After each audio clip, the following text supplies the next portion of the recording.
We need to discuss what transpired at the hospital today. I can't believe you took that action. What are you referring to? Don't pretend you're unaware. You were berating my wife. You were shouting at her, claiming her reckless driving caused my situation. You placed blame on her. That's because it is her fault. She was driving when the accident occurred, leading to your current condition. Now, my baby is paralyzed from the waist down. But that's not how it happened. How many times must I explain this? We were halted at a red light and got rear-ended by a truck whose driver had fallen asleep. It's not my wife's fault. Even if she had noticed the truck approaching, we couldn't have moved, because there were stopped cars in front of us too. But if this accident hadn't occurred, you'd still be a normal person. I'm your mom. I have to direct my anger somewhere. Did you just say I'd still be a normal person? Are you implying I'm not normal anymore? Regardless of your reason for being upset, it's not my wife's fault. And I never want to hear you say that to her again. She was also injured in this accident. So? I don't care about someone else's child. I'm just deeply concerned about you. You can't fault me for being upset. You don't care about someone else's child. She's my wife, part of our family. And this isn't the worst thing that could have happened to me. I'll be in a wheelchair, but I can still work and live normally.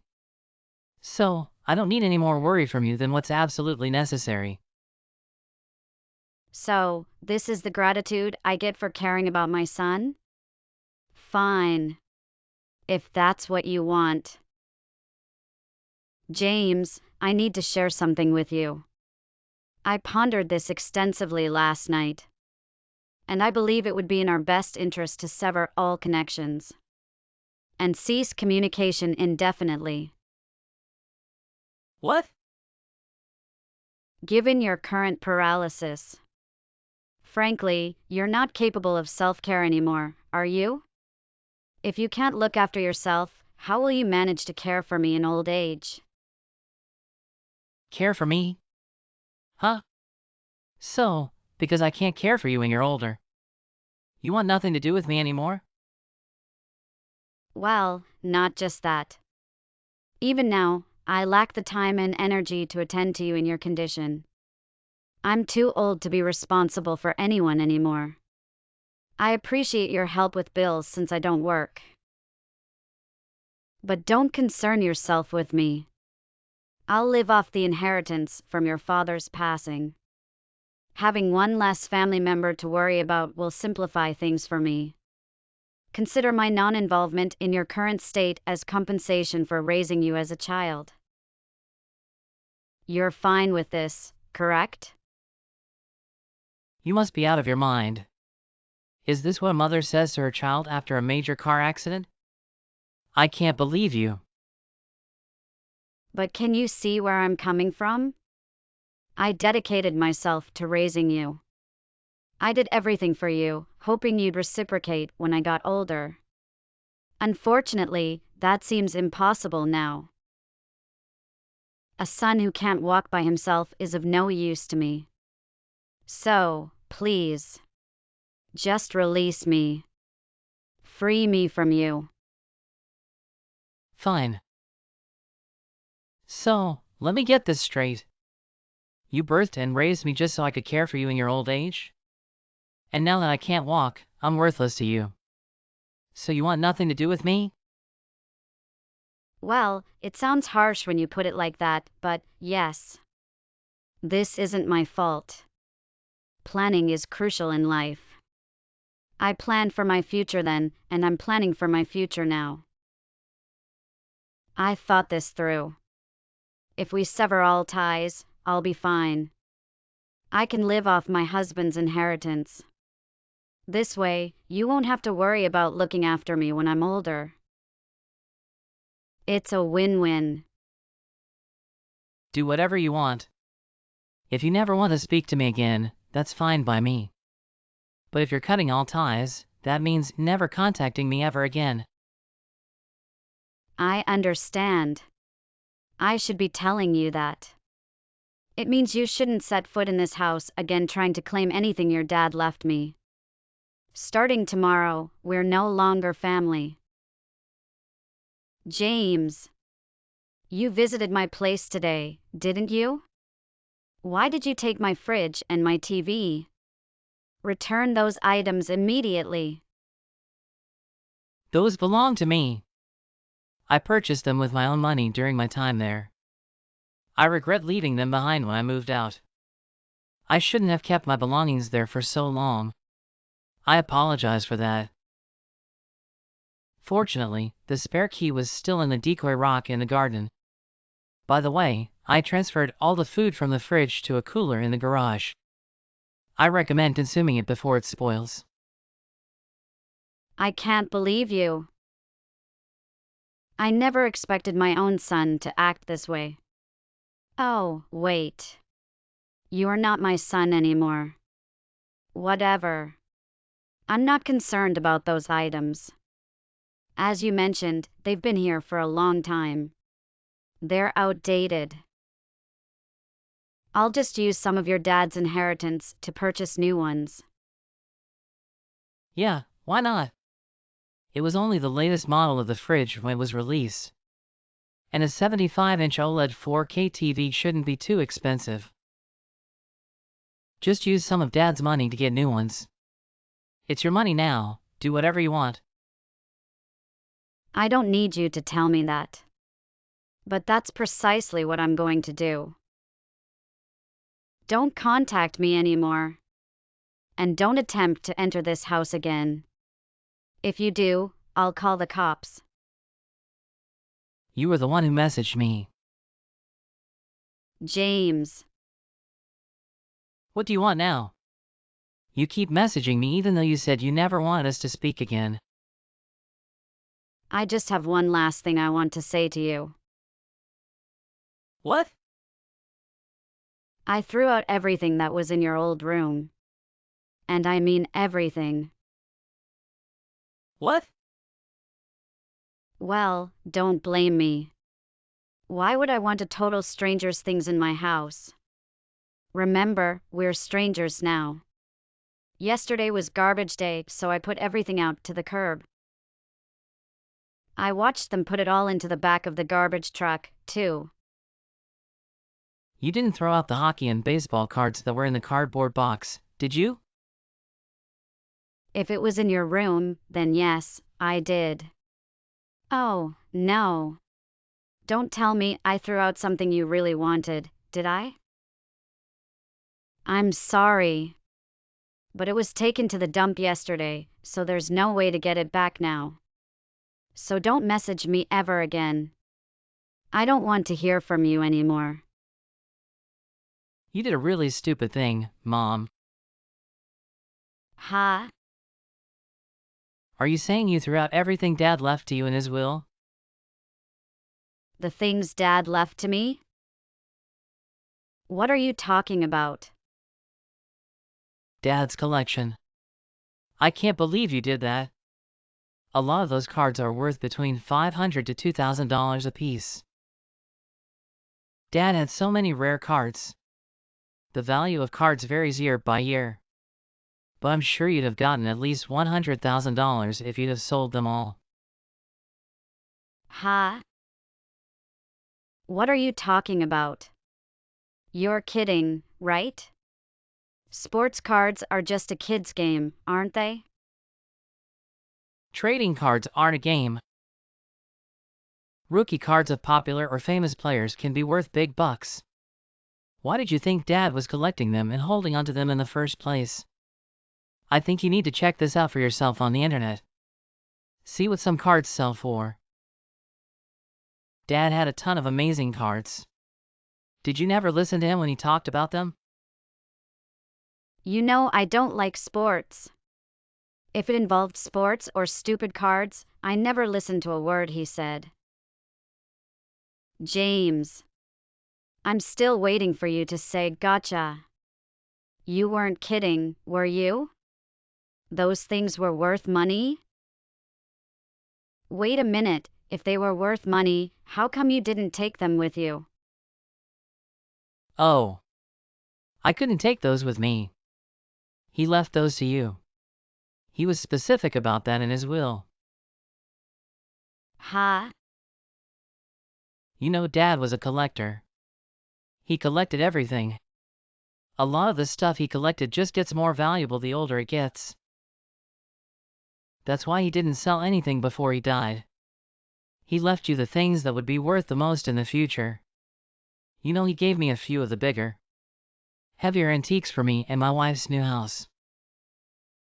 But he left all the small stuff for you, because it would be easier to store, move around, or just sell. I know that. But I didn't know trading cards were worth anything. They're just small pieces of cardboard. Obviously, you didn't know. Dad told you before he died that if you ever needed money, you could sell his collections. I assumed if the time came that you ever needed to sell things, I'd come and help you with it. But then you decided to never speak to me again because of my accident. I had no idea. Well, I never thought you'd throw that stuff out. You knew those cards were part of Dad's collections. It's kinda funny.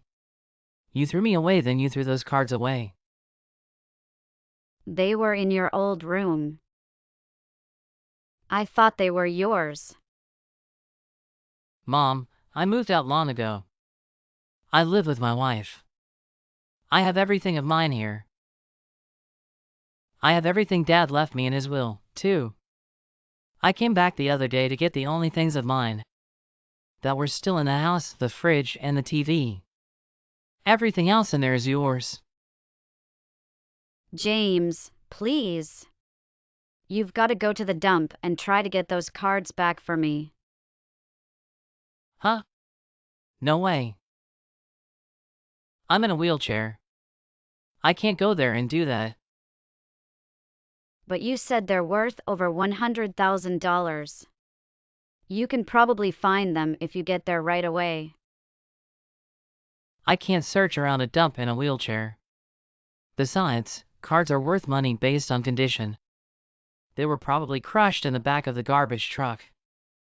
I can't see them being worth anything now. The plastic card cases they were in wouldn't protect them from a garbage truck's trash compactor. Stop making excuses and try. At least a few of them must have survived. Wait, I've got it. If you can get those cards back for me, I'll let you be my son again.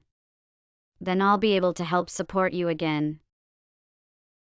I don't need you to support me, I'm a grown man. What are you talking about? You're in a wheelchair. You can't do anything by yourself. I'm not by myself. I'm married. My wife is here. And you know what my job is, don't you? You know I'm a 3D sculptor. People hire me to make models and sculpts for everything from plastic miniatures for painting to scale prototypes of projects. I sit at a desk and use 3D sculpting software all day. I don't need my legs to do that. There are tons of jobs where people just sit at a desk all day.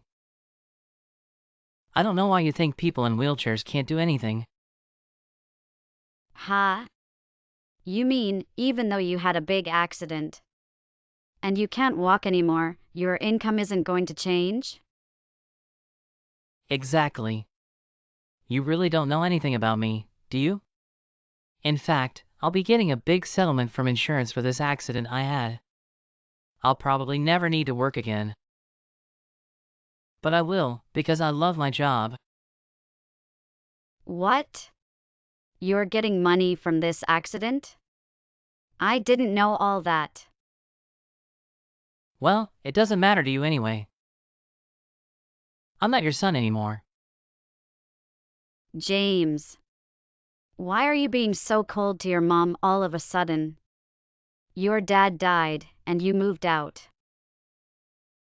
I'm all by myself.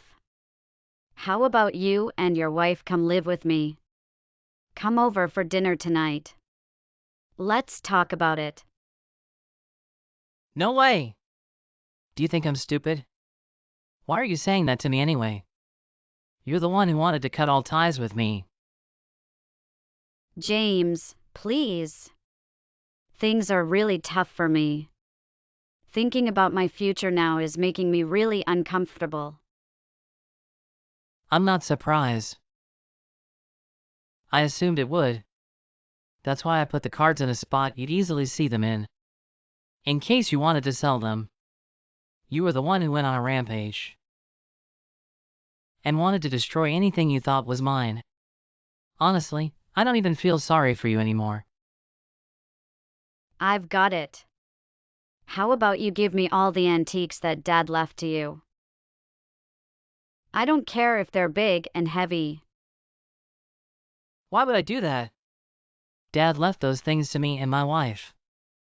I'm not gonna get rid of them. I don't want you selling them for money. Those things are all I have left of Dad. He treasured those things, and I'm going to treasure them too. At least give me a couple of them. You don't want those old things sitting in your new house. They won't match anything. Giving them to me is your best option, don't you think? Your dad would be happy, too. Because you'd be helping me out. You just don't get it, do you? Anyway, I'm not giving you anything Dad left to me. And there's no way on earth me and my wife are gonna move in with you. From now on, I'm not even gonna reply to any of your messages. You're so insensitive. I can't stand talking to you anymore. I've got money left in the bank. I don't need you or those antiques Dad left you. Yeah, about that. Mom, you're relying too much on that money Dad left you. I think you need to get a job. What do you have left in the bank? How much is it? Like $100,000? Yeah, so what? That's more than enough. How many people do you know with $100,000 in their bank account? I'm rich. Do you think you can live off of that for the rest of your life? Ha? It's $100,000. Yeah, and how much do you spend now in a year? $20,000? Just do some simple math and you'll see that it's only gonna last you about 5 years. When Dad was alive and working, your standard of living was a little high. That's why he could afford to buy all those antiques and things. But that's impossible for you now. What are you saying? Are you saying I'm gonna have to cut back on my spending even more than I am now? I can't do that. I've got $100,000 in the bank. There are so many things that I want to buy. But Mom, planning is the most important thing in life, remember? I know you can do it, Mom. Oh, and by the way, don't even think about coming to live with us. We don't let strangers into our house. James. Wait. I'm not a stranger. We're family. Let's talk about this. James. Mom, I'm paralyzed, remember? Having one less family member to worry about will make things a lot easier for me. You've got the rest of Dad's inheritance to do whatever you want with. And I've got a wife who loves me and will help take care of me. It's win-win, isn't it? After that, my mom hurried to the dump alone. Allegedly, the dump personnel denied her permission to explore independently. So she covertly entered. The police were alerted, and by the time they extricated her from the dump, she was drenched in garbage and emitted a strong odor. Assuming she might be off medication, the police brought her to my house. I clarified that we had severed all ties, and I wouldn't be assuming responsibility for her. With no alternative, the police had to return her to her residence, unwilling to have her unpleasant presence in their holding area even for a night. A few days later, my wife and I returned home to a shocking sight. Upon opening our door, it appeared as though a tornado had ravaged the interior of our house. We had experienced a break-in. I knew it was my mom, searching for anything valuable my dad had left me, despite my instructions that Dad had bequeathed the smaller items to her. Nothing of mine was taken as the antiques were too cumbersome for her to handle alone. Fed up with my mom testing my patience, I decided to report her to the police for trespassing. When the police picked her up for the second time in a week, they emphasized the severe consequences if I pressed charges for breaking and entering. Realizing my seriousness, my mom backed off. For now, she seems to be leaving me alone. It's possible that I might consider talking to her again in the future. But for now, we've listed our house for sale. We're planning to move without disclosing our new location to her. I'm also changing my cell phone number to avoid constant messages and the threat of not talking to me ever again.